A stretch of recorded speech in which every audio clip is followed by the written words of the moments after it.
tous, aujourd'hui je vais vous présenter deux logiciels qui sont devenus incontournables dans ma vie quotidienne sur ordinateur. Il s'agit tout d'abord de Past, un presse-papier intelligent qui vous permet de conserver, retrouver et organiser facilement tout ce que vous copiez, quel que soit votre appareil. Le second, c'est CleanShotX et c'est selon moi la meilleure solution pour réaliser des captures d'écran. Il offre des fonctionnalités puissantes et une expérience ultra fluide, ce qui en a fait rapidement mon outil préféré pour tout ce qui concerne les captures d'écran. Je vous propose maintenant de passer sur mon Mac pour voir concrètement comment j'utilise ces deux logiciels au quotidien. Allez, c'est parti. Voilà de retour sur mon écran. Oui, j'ai eu le temps de me changer et je récupère, je reprends. Donc on va présenter aujourd'hui Past et CleanShotX. Donc Past, CleanShotX. Commençons par Past. Donc Past, on va mettre ça en français, ce sera plus simple. Voilà, pour tout le monde. Past, qu'est-ce que c'est? Bon, c'est un presse-papier, donc où l'historique est conservé sur notre ordinateur. Donc en illimité normalement, moi je l'ai limité à une semaine, parce que ça ne sert à rien d'avoir plus d'une semaine de copier-coller. Alors retrouvez tout ce que vous avez copié sur n'importe quel appareil. Oui, effectivement, on copie sur le Mac, on récupère sur l'iPad, sur l'iPhone, et on récupère jusqu'à tout notre historique. Ici, pareil, on peut mettre dans des favoris, des dossiers favoris que l'on peut créer. On peut en créer autant qu'on veut. On peut partager nos copiés. Donc, on les partage au travers le tableau, hein, à nos amis, à la famille ou à des collaborateurs, par exemple, sur mon usage. Voilà. Tout ça, c'est synchronisé sur l'ensemble des appareils. La confidentialité est totale. Voilà. Ensuite, qu'est-ce qu'on avait? Ah oui, les règles de sécurité, justement. On peut limiter à certains logiciels. En si on a un coffre-fort de mots de passe, bon, il ne faut pas les conserver dans les historiques. Hein. Donc ça, il faut éviter complètement. Donc on peut le faire avec ça. On gère ça dans les paramètres. Ensuite, on a plusieurs façons de copier, de coller. Par exemple, on peut coller, conserver que le texte brut. Donc là, on y reviendra, même dans des fichiers. Donc on va faire un petit tour du propriétaire très rapidement. Ici, je reviens en arrière. Je vais faire la première des choses. Je vais copier ce texte, par exemple. Donc je le copie. Maintenant, je vais le coller dans Pages, par exemple. Donc, commande V pour coller. Qu'est-ce qui se passe? Là, j'ai copié dans mon navigateur Google le texte, presse-papier limité, etc. Et j'ai collé avec le style présent sur le site internet, la typo, etc. Bon, à condition que la typo, je l'ai sur le site, je l'ai sur mon ordinateur. Bon, là, c'est le cas. Ici, si je reviens avec sans fioriture, donc avec le corps classique ici, je vais passer par la petite icône qui est positionnée ici quand on installe Past, donc sur le menu, sur la barre de menu. Si je clique dessus, donc il y a une barre qui s'affiche en bas avec l'historique des presse-papiers. Voilà. Donc, y compris des images, y compris du texte, enfin un peu tout. Hein. Donc là, je prends par exemple ce fichier-là, historique, je peux le copier, le coller. Bon, si je veux le mettre dans Page, par exemple, je fais coller dans Page. Maintenant, si je veux ce même texte, si je veux le coller en texte brut, c'est-à-dire sans fioriture, sans rien du tout, sans option de mise en page, de style et autres, il suffit que je retourne, bon, j'avais positionné ici, alors ça, je vais positionner ça. J'avais positionné mon texte ici, il est là. Alors, clic droit de la souris sur la vignette, et là, ici, coller en texte brut. Et là, j'ai vraiment le texte sans aucun caractère caché, ni quoi que ce soit, ni caractère de mise en page. Donc là, si je fais de la programmation, par exemple, je peux en avoir besoin. Ça, c'est mon cas, et c'est pour ça que je l'utilise. Voilà. Je reprends mes copiés. Je vais ici coller en texte brut. En fait, qu'est-ce qu'il va faire? Il va juste me mettre le nom du fichier. Donc c'est pas l'image qui va afficher. OK. Ensuite, je reviens. Ici, si je veux faire des recherches, je passe là, et imaginons que je vais faire donc, un texte où il y a marqué plusieurs. Voilà. OK. Si je veux faire un truc avec marqué texte. Bref, voilà. Donc vous avez compris le principe. Voilà, maintenant passons à CleanshotX. CleanshotX, capturer l'écran de votre Mac comme un pro. Ah, ça résume bien ce que c'est. On va commencer. On va passer donc par le menu en fait CleanshotX qui est dans la barre des menus. Hein. Il est ici. Donc on va pouvoir en premier capturer un morceau d'écran.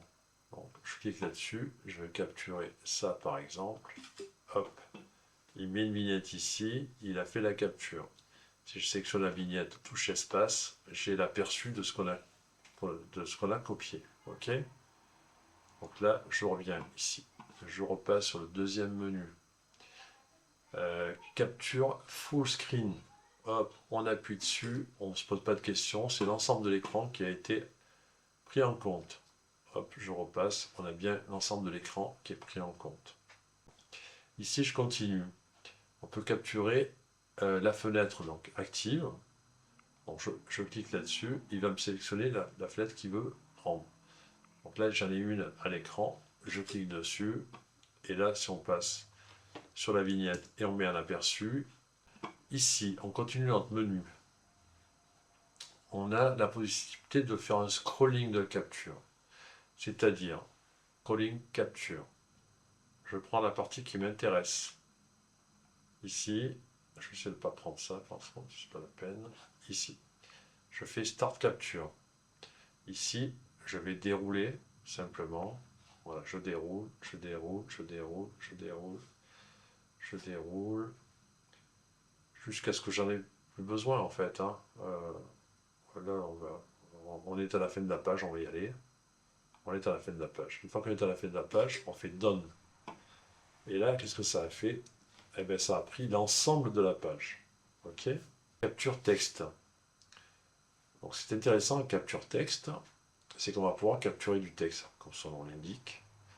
Par exemple, si je veux capturer un texte ici, sur un bouton, je ne peux pas le faire.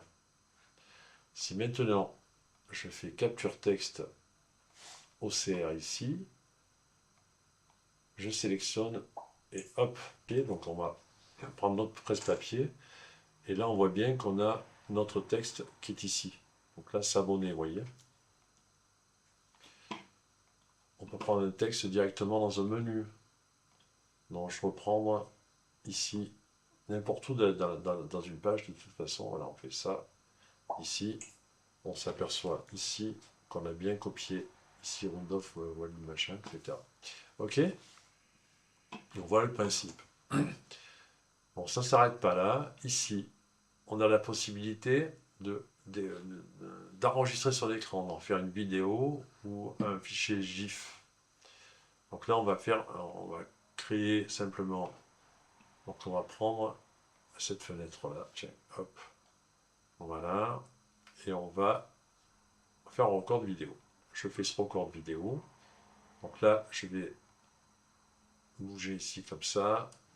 Ici, ici, ici. Ici, ici, ici. Ok, d'accord. Une fois que j'ai terminé de faire... Là, j'arrête mon enregistrement. Ici, si je fais un aperçu, voilà, j'enregistre le son, etc. Donc j'enregistre exactement ce que je vous montre là en tuto. Hein. C'est la même chose. Ici, ici, ici. Ok, d'accord. Voilà, ça vous évite d'avoir un logiciel supplémentaire pour faire des enregistrements d'écran. Ok. Bon voilà, là on a fait le tour des possibilités donc en copie d'écran. Maintenant, on a une autre possibilité qui est peut-être très intéressante, c'est-à-dire que ici dans notre vignette, donc soit on ferme la vignette, soit on peut épingler la vignette. Donc là la vignette reste tout le temps en écran, mais on peut la mettre où on veut, hein, sur notre écran, etc. Donc là, je vais la désépingler. Soit on peut la propulser dans un cloud, soit on peut faire une copie. Et à ce moment-là, si on fait ici la copie, genre je vais la faire en live, je fais la copie, la vignette s'en va, et ouais, je la retrouve dans mon presse-papier. Ce qu'on peut faire également, c'est-à-dire qu'on va pouvoir en récupérer l'historique, parce que moi ça, je vous en avoir besoin, parce que je vais vous montrer quelque chose de très intéressant. Je prends l'historique ici, capture history, voilà. Ici, je vais prendre cette capture-là, donc je remets ma vignette ici en place. Ici, je vais faire une modification. Donc, vous voyez, j'ai toute la copie d'écran que j'ai faite, mais je vais pouvoir l'agrémenter. C'est-à-dire, je vais pouvoir, par exemple, entourer ce texte. Donc, je l'entoure en rouge, ou en jaune, ou en bleu. On fait un peu comme on veut. On va rester sur le bleu. Je fais la même chose ici, par exemple. Je peux l'entourer avec une ellipse. Donc là, pardon. Je prends, je fais une ellipse ici. Si je veux faire un rond, j'appuie sur la touche majuscule. Donc là, j'ai le rond parfait. Je peux, on a passé une option ici, on peut faire une forme. Donc la forme, là, je vois pas trop l'intérêt, mais moi je m'en sers de temps en temps si je veux, par exemple, boucher une information. Si, par exemple, je veux faire... Alors, je vais prendre ça, je vais changer, je vais mettre du blanc. Là, on est sur fond blanc, d'accord. Et si, par exemple, je veux cacher cette partie-là, je peux le faire. Voilà. Alors, c'est une des options. Ensuite, ici, on peut tracer des lignes. Non, pas en blanc, parce que là, ça ne va pas se voir. Je vais le faire en rouge. Je trace une ligne. Cette ligne-là, je peux y revenir. Je peux, par exemple, moi, je vais faire mieux que ça. Je vais souligner quelque chose. Par exemple, cette ligne. Voilà. Je vais souligner que la garantie de remboursement est de 30 jours. Si je veux faire mettre le focus sur quelque chose, donc je peux prendre cette partie-là par exemple, et je mets une petite flèche ici pour dire ben là il faut qu'il y ait un truc qui se passe, donc je mets un focus là, je mets par exemple, je vais prendre du texte et je vais écrire texte par exemple, voilà. Donc pareil, hein, on peut changer la taille du texte ici, on peut même l'agrandir en direct ici. Ici, on peut changer, hein. On peut mettre en bleu, on peut faire ce qu'on veut. Voilà. Mais ce texte-là, donc je veux le mettre en avant, mais je peux aussi pouvoir le cacher. Donc à ce moment-là, je vais prendre ici, je vais pixeliser cette partie-là. Je la pixelise. Si je veux, je fais un flou. Alors plus ou moins fort. Hein. Hop. Pareil pour la pixelisation, hein. Je peux pixeliser plus ou moins fort. Voilà. Donc, très intéressant, notamment sur des photos, par exemple, si on veut cacher un visage qui n'a pas lieu d'être, ou on n'a pas d'autorisation de filmer, ou de copier, ou de photographier. Ici, je peux vouloir mettre au contraire quelque chose en avant. Donc, si je veux mettre cette partie-là en avant, je fais un cadre ici, je noircis un peu sur les côtés. Ensuite, je peux vouloir, alors ça je vais l'enlever par contre, parce que ça va embêter pour le reste de l'explication. Ensuite, je peux numéroter ici en rouge. Je ne sais pas quelle taille je vais mettre, mais celle-là par exemple. Alors je veux dire, on va capturer les 40 premiers. Ici, on va gérer les accès rapides. En 3, on va annoter. En 4, on va le mettre dans le cloud, on va capturer par défilement, etc. Voilà, on peut donner des explications, faire des tutos à partir de là. Bon, c'est très, très pratique. Ensuite, ici, on a le petit crayon. Alors, on peut dessiner, on peut faire ce qu'on veut. Voilà. Même chose ici. Je peux Je peux changer la couleur une fois que le dessin est fait, hein. On fait comme on veut. Voilà. Ensuite, on a ici le surlignage. Donc le surlignage, peut-être on va prendre du jaune, ça fait plus stabilo, hein.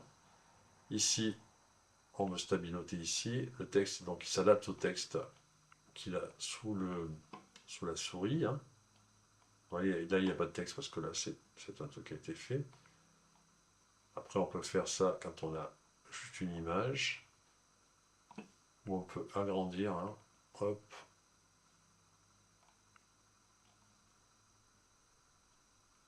Voilà. Ensuite, qu'est-ce qu'on a d'autre? Eh bien, c'est à peu près tout. Mais vous voyez qu'on peut faire beaucoup de choses. Une fois qu'on a terminé, donc on n'a plus qu'à faire Done. Et il enregistre ce qu'on a fait. Voilà. Là, par exemple, on va copier.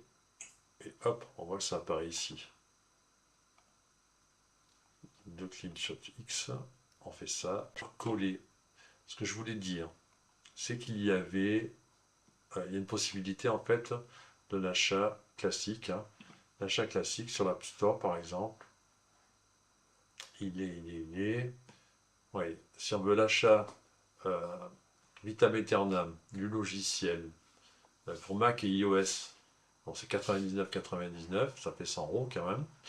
Sinon, si on veut payer tous les ans, c'est 35 €. Ok. Ça, c'est concernant l'app. Concernant CleanShot X. CleanShot X. Il n'y a pas il n'y a pas dans l'App Store, mais on peut l'acheter séparément, effectivement. Donc acheter maintenant. On est à 30 € pour un paiement unique. Et il faut rajouter, si on veut les mises à jour, 20 € par an. Donc vous voyez que là, c'est deux logiciels qui font partie de cette app. Donc cette app, rappelez-vous, donc c'est 10 $ par mois. Voilà, et vous avez 260 logiciels. Bon, ces deux en font partie. Bon, je vous laisse réfléchir, vous avez vu, moi c'est vite réfléchi. Ce sont des logiciels dont je ne me passe pas, donc même si le reste est par abonnement, ben, je continue mon abonnement. Je pense que c'est vraiment très très rentable. Et on verra par la suite avec les autres logiciels. Donc le lien pour cette app, mon lien affilié est en dessous. Donc je vous rappelle, petite commission juste. Donc cette app ne me rémunère pas pour cette vidéo, hein. C'est juste la petite commission qui est laissée si vous si vous adhérez à cette app et pendant plus de 45 jours. Oui, donc, allez-y, vous pouvez liker, vous pouvez vous abonner à ma chaîne, ça fera avancer les choses. Je vous remercie beaucoup.